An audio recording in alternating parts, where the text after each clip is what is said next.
భక్తులందరికీ నమస్కారం అండి. దేవి అనుగ్రహం ఛానల్కి స్వాగతం. ఈరోజు పాల్గొన మాసపు శుక్రవారం. ఈ పరమ పవిత్రమైనటువంటి రోజున అమ్మవారి కథలను గురించి తెలుసుకుందాం. శ్రీ అంటే సిరులు కురిపించే శ్రీ మహాలక్ష్మి అని అర్థం. లక్ష్మి అనగా గుర్తు అని అర్థం. సర్వ ఐశ్వర్యాలకు ఆ తల్లియే కదా సంకేతం. సర్వ విద్యలకు కూడా విద్యాలక్ష్మి రూపంలో ఆ తల్లియే కదా సంకేతం. సర్వ శుభాలకు సంకేతం ఆ జగన్మాత. సర్వ విజయాలకు గుర్తు ఆ తల్లియే. సర్వశక్తులకు ఆ తల్లియే సంకేతం. జగన్మాత శ్రీ మహాలక్ష్మి తత్వాన్ని అర్థం చేసుకున్న వారికి సర్వ సంపదలు కలుగుతాయి, సర్వ ఐశ్వర్యాలు లభిస్తాయి, ఎటువంటి అనారోగ్యం దరిచేరదు, సర్వ కార్యాలయందు విజయం లభిస్తుంది. ఇంతటి మహోన్నత మూర్తి అయిన శ్రీ మహాలక్ష్మిని అలక్ష్యం చేసిన వారు ఎన్నో కష్టాల పాలవుతారు. ఆమెను నిర్లక్ష్యం చేసిన వారికి ఎంతటి వారైనా అష్ట కష్టాలు అనుభవించక తప్పదు. సర్వ ప్రాణకోటిని తన సంతానంగా భావిస్తూ ఎల్లవేళలా కాపాడే అమృతమూర్తిని ఏమాత్రం కూడా అలక్ష్యం చేయకూడదు.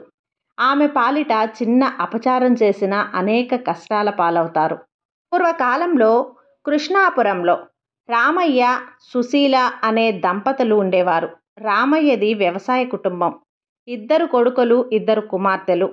ఉన్న కొద్దిపాటి పొలాన్ని సాగు చేస్తూ దానిపై వచ్చే ఆదాయంతో ఆ కుటుంబం జీవిస్తున్నారు.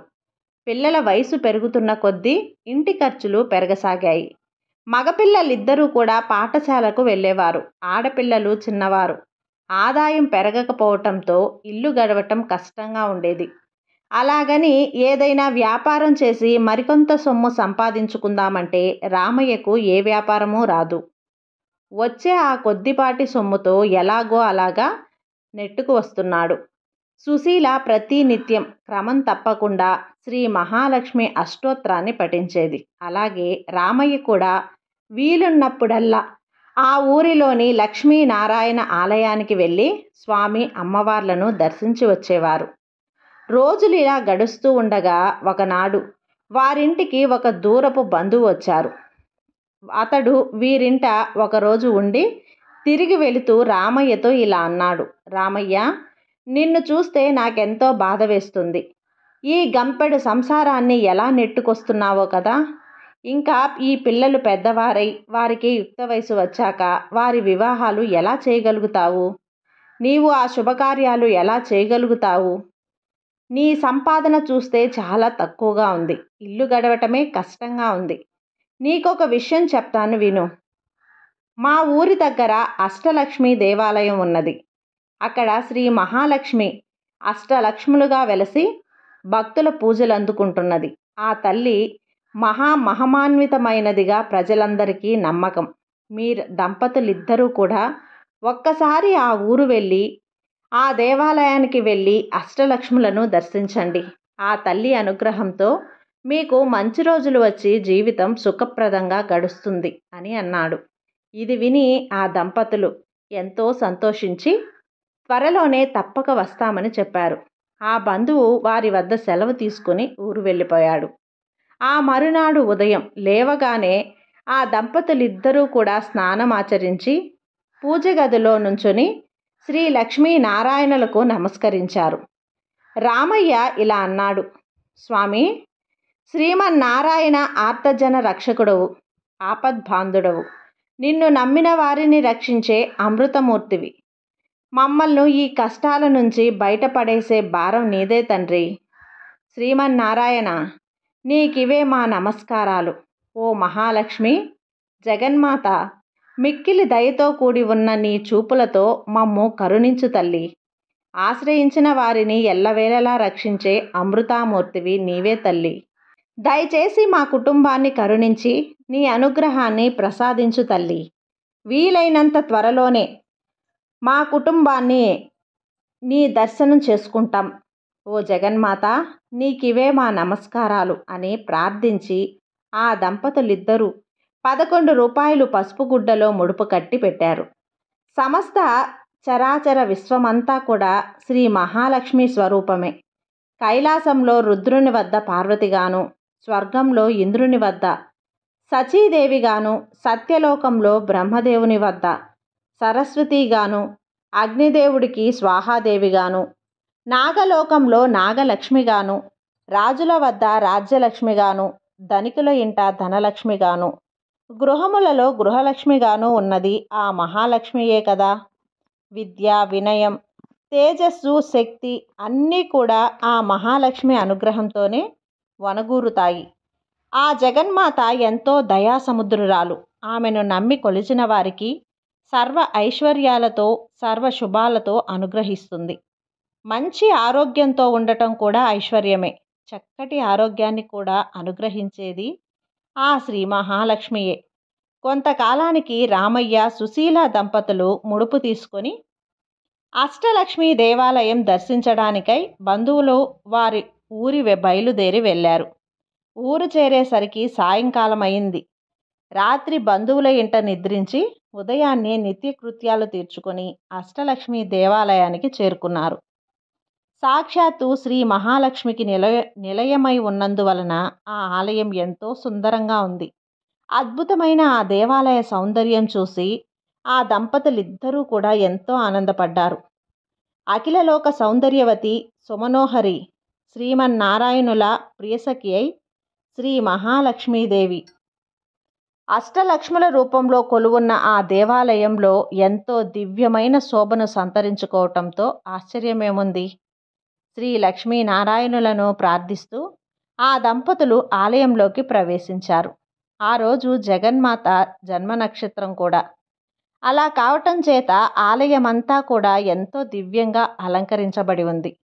ఆలయ స్తంభాలకు అద్భుతమైన పుష్పాలు చక్కగా అలంకరించబడ్డాయి. మామిడాకుల తోరణాలు ఎంతో చక్కటి శోభను తీసుకొస్తున్నాయి. ఎటు చూసినా రంగురంగుల పుష్పాలతో కంటికి ఎంతో ఆహ్లాదంగా కనిపిస్తూ ఉన్నది. అందమైన పుష్పములన్నీ కూడా శ్రీ మహాలక్ష్మి స్వరూపాలే కదా. అందుకే పువ్వులను ఎప్పుడూ కూడా కాలితో తొక్కరాదు, చేతితో నలపరాదు, పరిశుభ్రంగా లేని ప్రదేశాలలో వేయకూడదు. పుష్పం సాక్షాత్తు శ్రీ మహాలక్ష్మి స్వరూపం. అందుకే శ్రీమన్నారాయణుడు పుష్పాలంకార ప్రియుడు. ఎవరైతే తనను దివ్య పుష్పాలతో అలంకరిస్తారో వారి ఎడల ఆ స్వామి ఎంతో ప్రసన్నుడవుతాడు. ఆ ఆలయ అద్భుత శిల్పకళా సౌందర్యానికి రామయ్య, సుశీల దంపతులిద్దరూ ఎంతో మురిసిపోయారు. తనివి తీరా ఆనందాన్ని ఆస్వాదిస్తున్నారు. ఆలయ మండపంలో ఒక మహాపండితుడు శ్రీ మహాలక్ష్మి వైభవాన్ని ఇలా దివ్యంగా వర్ణిస్తున్నాడు. ఓ భక్తజనులారా, ముల్లోకాలను ఎల్లవేళలా రక్షించే శ్రీ మహాలక్ష్మి బ్రహ్మదేవుని వద్ద సరస్వతిగా, శ్రీమన్నారాయణుని వద్ద శ్రీ మహాలక్ష్మిగా, పరమేశ్వరుని వద్ద పార్వతిగా బాసిల్లుతున్నది. ఆ తల్లిని కొలిచిన వారికి సర్వ సంపదలు కలుగుతాయి, సర్వ ఐశ్వర్యాలు లభిస్తాయి, దేనికి కొదవ ఉండదు, సంపూర్ణ ఆరోగ్యం కలుగుతుంది. ప్రతి నిత్యం ఆ తల్లిని స్మరించిన, కీర్తించిన సర్వశుభాలు కలుగుతాయి. ఆ రోజంతా కూడా జయప్రదంగా గడుస్తుంది అని చెప్తున్నాడు. రామయ్య దంపతులు ఆ పండితుడు చెప్పిన విశేషాలన్నీ విని అక్కడి నుండి బయలుదేరి ముందుగా ఆదిలక్ష్మి ఆలయం వద్దకు చేరుకున్నారు. అద్భుత తేజస్సుతో ప్రకాశిస్తున్న ఆ తల్లికి నమస్కరించి అటు తర్వాత ధాన్యలక్ష్మి వద్దకు వచ్చారు. ధాన్యలక్ష్మిని ఎన్నో విధాలా స్తుతించి తర్వాత ధైర్యలక్ష్మి, గజలక్ష్మి, సంతానలక్ష్మి, విజయలక్ష్మి, విద్యాలక్ష్మి, ధనలక్ష్మిలను దర్శించారు. ఎంతో దివ్యమైన తేజస్సుతో, అద్భుతమైన పట్టు వస్త్రాలతోనూ, రకరకాల దివ్య ఆభరణాలతోనూ అష్టలక్ష్ములందరూ ఎంతో అద్భుతంగా దర్శనమిచ్చారు. రామయ్య దంపతులు అష్టలక్ష్ములను ఎన్నో విధాలా స్తుతించి తమను కరుణించవలసిందిగా ప్రార్థించారు. ఆలయం నుండి వెలుపలకు వచ్చే ముందు రామయ్య ఒకసారి కనులు మూసుకొని శ్రీ మహాలక్ష్మిని ప్రార్థిస్తూ మనసులో ఇలా అనుకున్నాడు. ఓ జగన్మాత, శ్రీ మహాలక్ష్మి, నీవు నన్ను కరుణించి అంతులేని ఐశ్వర్యం అనుగ్రహిస్తే నేను మా ఊరిలో తప్పకుండా నీ అష్టలక్ష్మి స్వరూపాలతో అద్భుతమైన ఆలయాన్ని నిర్మిస్తాను తల్లి అని అనుకున్నాడు. అటు తర్వాత దంపతులిద్దరూ తిరిగి తమ ఊరు చేరుకున్నారు. శ్రీ మహాలక్ష్మి తల్లి అనుగ్రహం వలన రామయ్య కుటుంబం మంచి అభివృద్ధిని సాధించింది.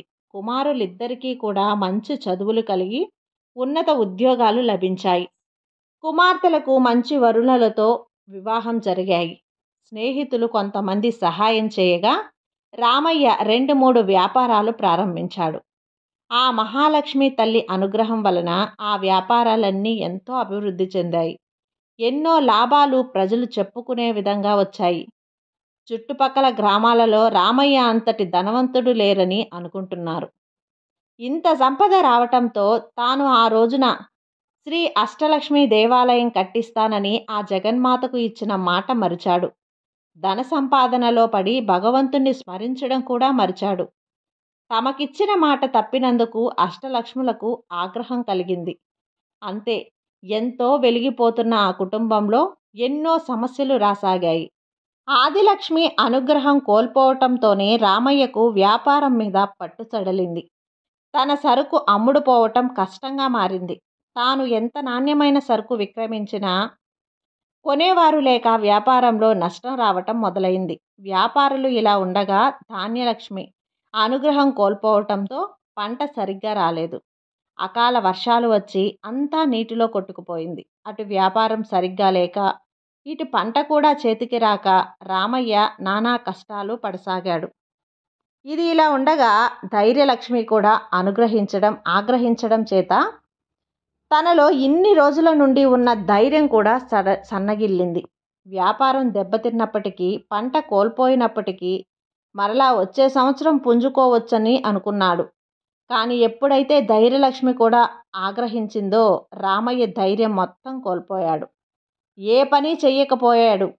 ఏదో తెలియని నీరసం రామయ్యకు ఆవహించింది.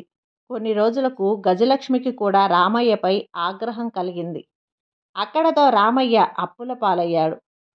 తాను ఉన్న ఇంటిని కూడా తాకట్టు పెట్టవలసి వచ్చింది. ఆ విధంగా అష్టలక్ష్ములైన ఆదిలక్ష్మి, ధనలక్ష్మి, ధైర్యలక్ష్మి, గజలక్ష్మి, సంతానలక్ష్మి, విజయలక్ష్మి, విద్యాలక్ష్మి, ధాన్యలక్ష్ముల ఆగ్రహానికి గురైన వాడే రామయ్య.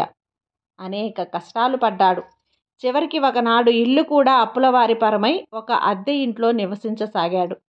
ఎంతో వైభవంగా బతికిన ఆ ఊరిలో తానెందుకు ఎలా కొరగాని వారిలా బికారివానిలా బతకవలసి వచ్చింది అని చింతించాడు.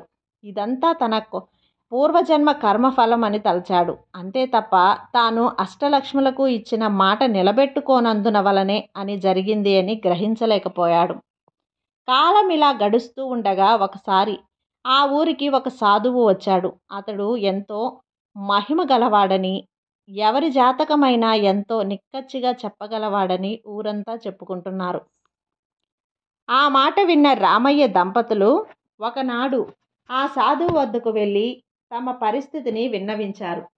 వీరి మాటలన్నీ సావధానంగా విన్న ఆ సాధువు కన్నులు మూసుకొని కొద్దిసేపు ధ్యానం చేసి ఏదో స్మరించిన వాడైనా కన్నులు తెరచి రామయ్య దంపతులతో ఇలా అన్నాడు. నాయనలారా, శ్రీ మహాలక్ష్మి అనుగ్రహం కోల్పోవటం వలనే మీకు గతి పట్టింది. ఒక్కసారి నీ బంధువు ఊరు వెళ్ళినప్పుడు అక్కడ ఉన్న అష్టలక్ష్మి ఆలయానికి వెళ్ళి ఆ తల్లులందరినీ దర్శించి వారికి ఒక అద్భుత ఆలయం మీ ఊరిలో కూడా కట్టిస్తానని మొక్కుకున్నావు. కానీ ఎంతో ధనం సంపాదించినా కూడా నీవు ఈ కాలక్రమేణా ఆ మాట మరచిపోయావు. ఆ తల్లులందరూ నిన్ను అనుగ్రహించడం వల్లే నీవు వ్యాపారంలో ఎన్నో లాభాలు ఆర్జించడం జరిగింది. నీ పంటలన్నీ ఎంత ఎక్కువ దిగుబడి వచ్చాయి. కానీ నీవు ఈ విషయం గ్రహించక అష్టలక్ష్ముల ఆగ్రహానికి గురైనావు. ఆడిన మాట తప్పడం వలన నీకు ఈ దుస్థితి పట్టింది అని అన్నాడు. అప్పుడు రామయ్య ఆ సాధువుతో, స్వామి, ఇప్పుడు నాకు గుర్తుకు వచ్చింది. నేను మా ఊరిలో అష్టలక్ష్మి దేవాలయం కట్టిస్తానని అన్నమాట నిజమే.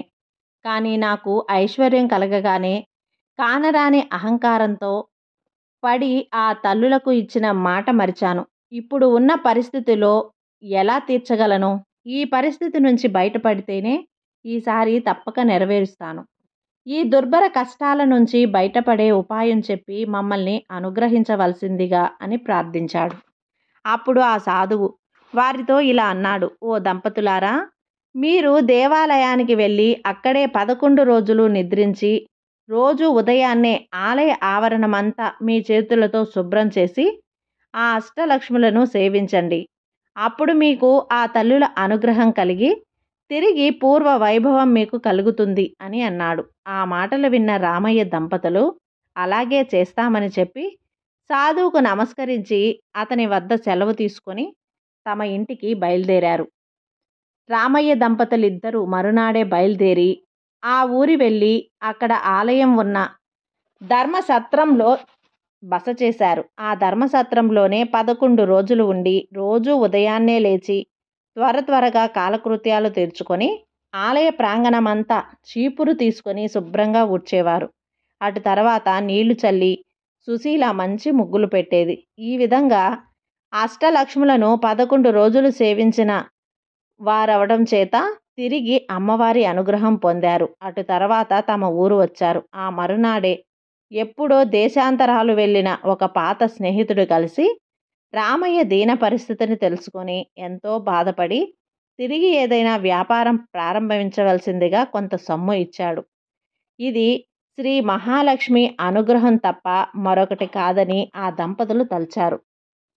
ఆ జగన్మాత అనుగ్రహంతో కొద్ది రోజులలో వ్యాపారం ఎంతో అభివృద్ధి చెందింది. లాభాలతో మరొక వ్యాపారం ప్రారంభించి దానిలోనూ ఎన్నో లాభాలు గడించాడు. వచ్చిన సొమ్ముతో తిరిగి సొంత ఇల్లు కట్టుకున్నాడు. 2 ఎకరాల పొలం కూడా కొన్నాడు. ఆ అష్టలక్ష్ముల అనుగ్రహంతో ఆ సంవత్సరం పంటలు బాగా పండి ఎంతో ఆదాయం లభించింది.